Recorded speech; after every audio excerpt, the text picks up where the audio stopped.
Hello, hello. We are back with one of our special topics about growing your own food, visiting local farms, kind of getting back to nature about where we get our food. So let's get to it. Remember where we're at. We started off with where food comes from, what food really is. Food comes from plants and animals, it comes from nature. We went over how to grow your own food. We went over how to get food from local farms, how they grow their food from local ranches, how they raise livestock. And these special topics in this section are overlapping with all of those topics, and they're really fun and they're really interesting. I think kids are really going to like these topics.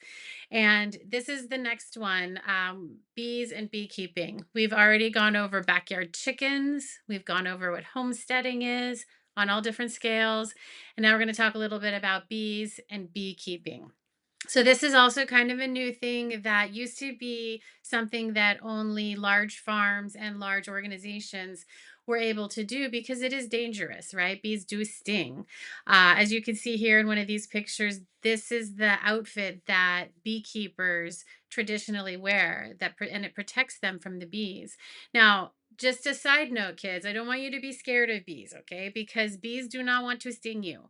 Bees are in nature to provide immensely important tasks and jobs, and they're really important for pollinating plants and all different kinds of things.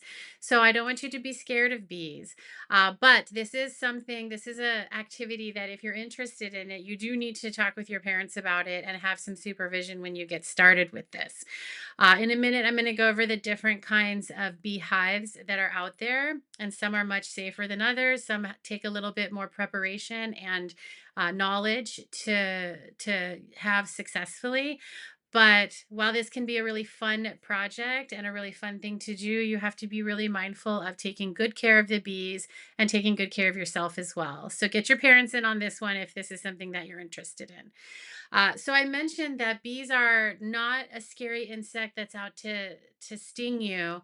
In fact, if a bee stings you, its stinger stays in you and it rips out their belly and they die. So really stinging you, while it is their defense mechanism, it's really not a good one because the bee dies if it has to sting you. So it doesn't want to sting you. So when you see bees in your garden and you see them flying around plants, they are not looking to target you. And you can observe them without them wanting to sting you or being in danger at all. Now, if you mess with a beehive, they think that their existence is in danger and they will sting you then. So don't do that. But in terms of bees being a really important part of nature, here's a few things as to why and what they do. They help provide a third of our food supply. So, our food supply consists of all the fruits, all the vegetables, the seeds, the nuts, the grains, and all the animals that our food comes from, everything that we've been talking about. And as you can imagine, bees help produce all of the growing things. So, all of the fruits and all the vegetables and all the herbs and all the nuts and seeds, all of these things need bees to pollinate the plants. What pollinate means is a bee will land on one plant, gather pollen from that plant, fly over to another plant, deposit the pollen there. And this is how the plants are pollinated, and they need to be pollinated to grow properly. And the part of nature, the insect in nature that does this are bees. They're very, very important. So they help produce a third of our food supply. Um, in addition, this is another less known fact about bees. In addition to helping pollinate our food supply worldwide, they help provide half of the world's fibers, oils, and other raw materials. So, bees are extremely important to not only pollinate plants for our food, but to pollinate grasses and different types of things that we turn into fibers and that we turn into oils and that we turn into all kinds of products that we use in our modern lives. So bees are extremely important to the environment, and we want to take care of our bees. They help create many medicines. Uh, we don't get into in depth what honey is in this lesson, But in other lessons that I have for you, we talk all about honey and the medicinal qualities and properties of honey. And honey can cure all kinds of ailments from colds and sore throats to more severe diseases. And it's a miracle substance. It never goes bad. It never spoils. Honey is quite an amazing thing. In this lesson, I just want you to start to get an idea about beekeeping as one of the fun things you can do in your backyard or in your homestead or wherever you are. And um and we'll get into honey in a little while, and it's just the most amazing substance ever. So it's going to be really fun and exciting when we get there. So stick with me. Um the honey that they produce, it also produces food, the honey for wildlife. Bears, love honey, right? We all know the cartoons with the bears, with Pooh Bear and all the different characters going after the beehives and eating the honey. So honey is very healthy, very rich for us, but also for wildlife. So that's really important. And then a lot of the beehives that occur in nature, they help prevent soil erosion because they are huge, and they help keep whole sides of mountains and hills together. And the intricacy of the beehive itself is a miracle in and of itself. Again, going back to just how God created nature and the world and these insects and these animals and how it all works together. We talk about that in some of the beginning lessons, and it's almost an impossible miracle that all of these things work so well together. And bees and honey are just an amazing example of that.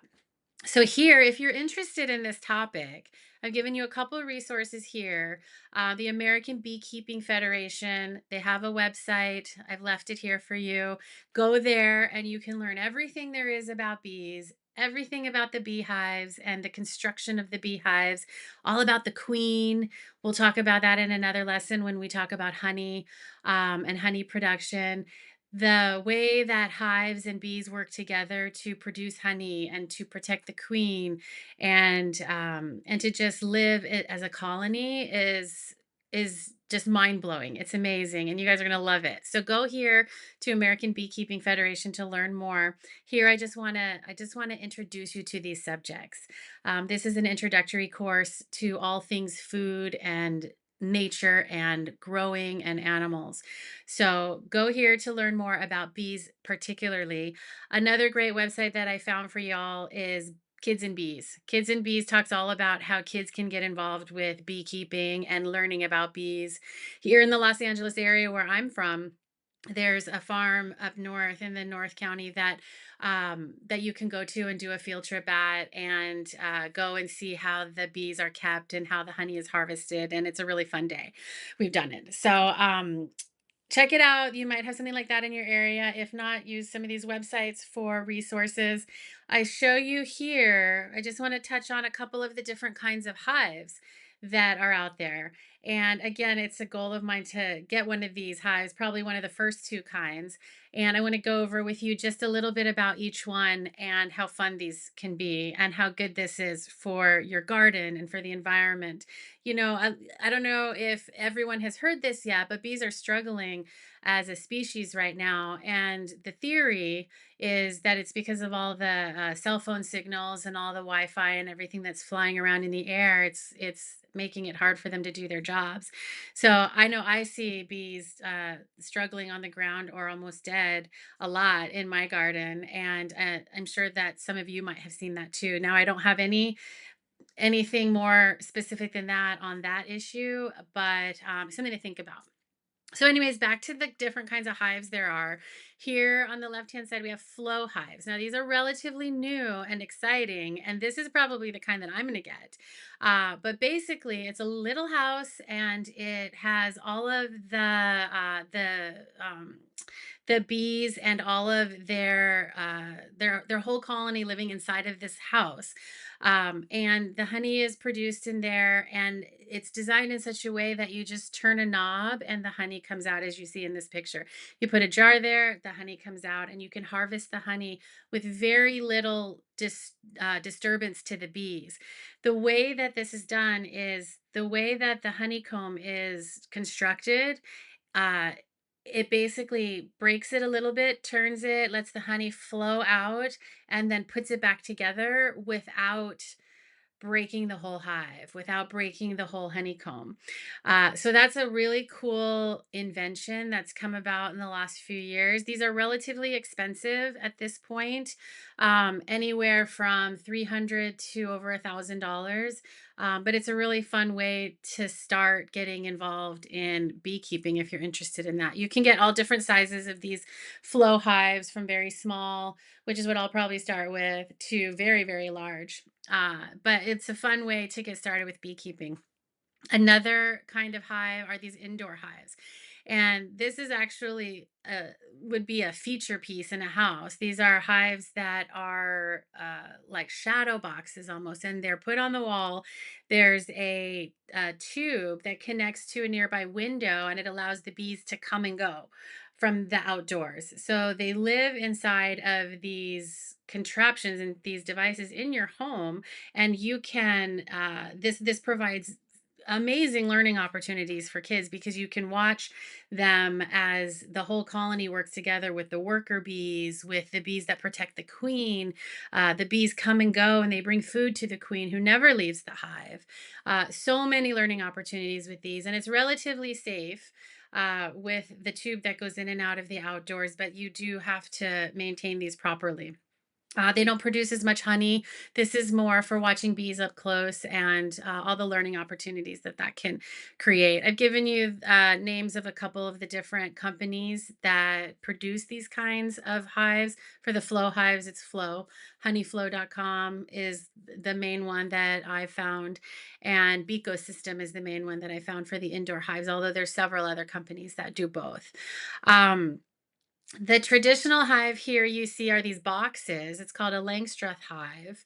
And these are stackable boxes that are filled with removable frames that have the honeycomb on them. So you'll have a frame. The honeycomb is built by the bees in the frame, and the frames go down like a file cabinet almost inside of these boxes. And in order to harvest the honey, you have to take the frame out and drain the honey and then put it back in. And as you can imagine, you have to be wary of the bees. They're going to be coming out of the hive and they're not going to like it being disturbed. But what's good about these kinds of hives is they're very popular. They're easy to find, they're cheap to buy. And this is the traditional way of harvesting honey.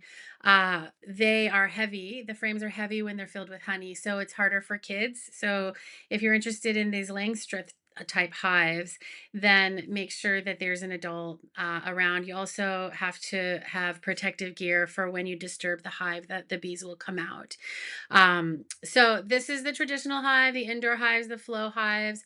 These are the three most popular kinds of hives that are on the market right now.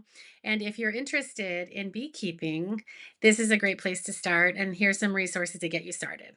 All right, guys, I'll see you in the next lesson.